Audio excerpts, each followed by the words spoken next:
అంటే ఒక వ్యక్తి మనల్ని దృష్టిలో పెట్టుకుని వాక్యం చెబుతున్నాడంటే అర్థం ఏంటో తెలుసా అండి? నిన్ను సంస్కరించడానికి ప్రయత్నం చేస్తున్నాడు. తన ఆలోచనలో నువ్వు ఉన్నావు, తన మధ్యలో నువ్వు ఉన్నావు. ఏంటి? నువ్వు మారాలి.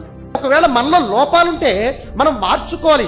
ఈ ప్రపంచంలో అత్యున్నతమైన శ్రేష్టమైన దేవుల్లో ఉన్న సంగతి ఏంటో తెలుసా? మనిషి మారటం. ఒకవేళ నాకు దావీదుతో విభేదం ఉంది, నాకు అతని మీద ద్వేషం ఉంది, లేదా అతనికి నా మీద ద్వేషం.